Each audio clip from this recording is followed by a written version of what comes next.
Good morning friends. GST platform के YouTube channel में आप सभी का स्वागत है। जी हाँ friends, income tax return filing आप कर रहे हैं और उस इनकम टैक्स रिटर्न फाइलिंग के अंदर आप अपना टैक्स कंप्यूट कर रहे होंगे और अमाउंट जो है वो पे करके चुपचाप अब शांति से सो जा रहे होंगे कि अब तो हमारा काम जो है वो हो गया है। लेकिन आप इस बात को जो आज हम लोग इस सेशन में डिस्कस करने वाले हैं, लगभग 80% अमाउंट आपका टैक्स जो है वो कंप्यूट किया जा सकता है आईटी विभाग से, आयकर विभाग के द्वारा। जी हाँ फ्रेंड्स, लगभग 80% टैक्स आपको पे करना पड़ सकता है।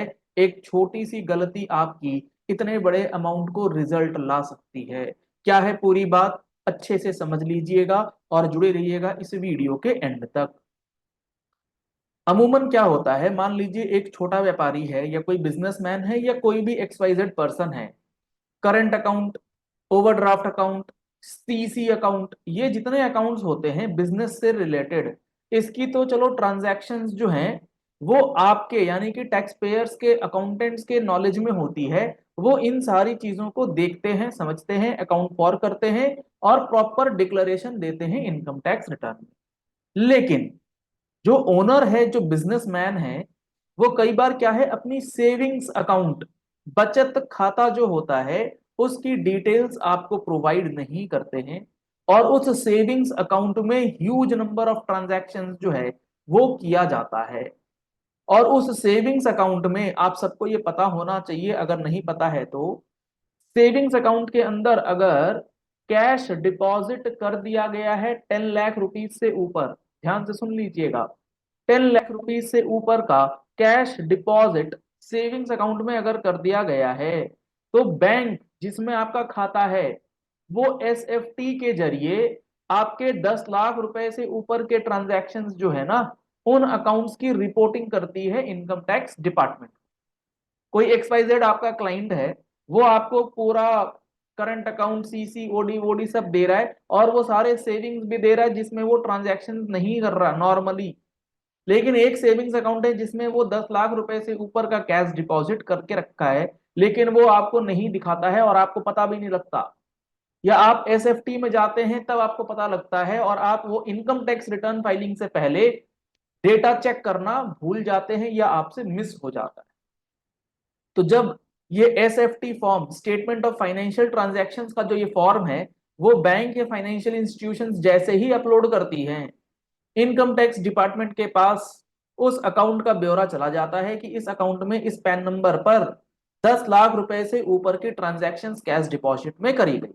आपने आईटीआर फाइल कर दिया है, उसमें आपने एक्सप्लेनेशन दिया नहीं है, रिपोर्टिंग आपने करी नहीं है। अब इनकम टैक्स डिपार्टमेंट के पास अधिकार है कि उस 10 लाख रुपए के कैश डिपॉजिट को अनएक्सप्लेन्ड मनी मानते हुए आपके ऊपर कार्रवाई कर दी जाएगी। इसके ऊपर काफी ज्यादा हार्श प्रोविजंस इनकम टैक्स के अंदर हैं।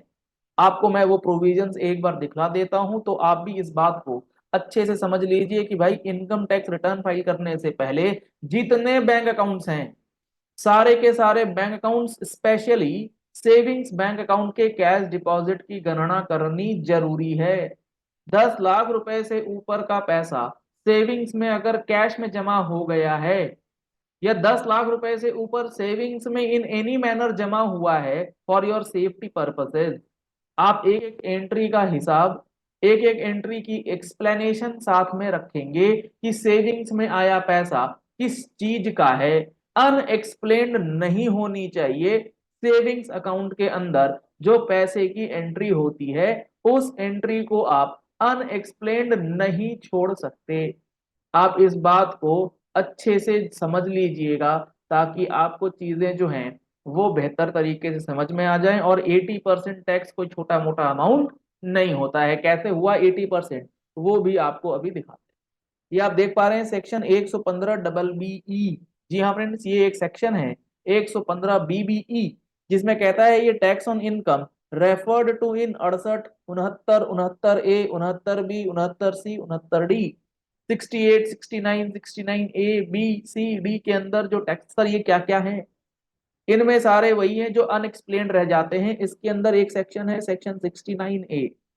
ये जो सेक्शन 69 ए है ये इस चीज की बात करता है, अनएक्सप्लेन्ड मनी। जी हाँ फ्रेंड्स, अगर आपका अनएक्सप्लेन्ड मनी है तो उस अनएक्सप्लेन्ड मनी यानी कि कैश पैसा या मनी बैंक के अंदर भी आया हुआ है, अनएक्सप्लेन्ड अगर आपका है वो, तो उस चीज को लेकर के 115 बीई जो है वो आपकी टैक्स कंप्यूटेशन कराता है। जहां पर इन्होंने कह रखा है कि total income of the assessee, अगर उसमें कोई 69A की इनकम रेफर्ड है तो इनकम टैक्स जो पेएबल होगा वो होगा amount of income tax calculated जो 69A के अंदर है एट द रेट ऑफ 60%। पहले तो इनकम टैक्स रेट लगेगा आपका 60% का, यानी कि मान लीजिए आपने 15 लाख रुपए की ट्रांजैक्शन करी है और उसकी रिपोर्टिंग आप नहीं कर पाए, आपने एक्सप्लेनेशन वगैरह जो है वो नहीं दी है, तो 15 लाख रुपए का 60% तो आपका हो जाएगा 9 लाख रुपए। इसके ऊपर फिर आपका लगेगा सरचार्ज और सेस, कुल मिलाकर के ये बन जाएगा आपका 78%। तो यानी कि 15 लाख रुपए का 78% लगभग लगभग 12 लाख रुपए। बहुत ही ज्यादा टफ ये प्रोविजन जो है 115 बीई के अंदर आपको as an accountant, as a professional, as a ITR filer इस बार ध्यान रखना पड़ेगा। क्योंकि कैश डिपॉजिट की ट्रांजैक्शंस की रिपोर्टिंग बैंकिंग अब इनकम टैक्स डिपार्टमेंट को जो है वो करने लग रहा है। और इस 115 बीई ने आगे चल कर के हाहाकार मचाना है, क्योंकि यहाँ पर बहुत ही huge amount of tax, surcharge और सेस की बात इन्होंने कर रखी है। और ये सारी चीजें जो हैं ये अमेंडमेंट के जरिए, ये कई बार चीजें जो है ये अमेंड हुई हैं, ये प्रोविजंस जो है ये अमेंड किए गए हैं। पहले इस पे 30% का टैक्स लगा करता था, अब 60% अमाउंट जो है वो टैक्स के मद में लिया जाता है। तो आपको अब ये आशा करते हैं कि चीजें समझ में आ गई होंगी, और आप इनकम टैक्स रिटर्न फाइलिंग करने से पहले सारा का सारा डेटा जो है वो मैच कर लेंगे।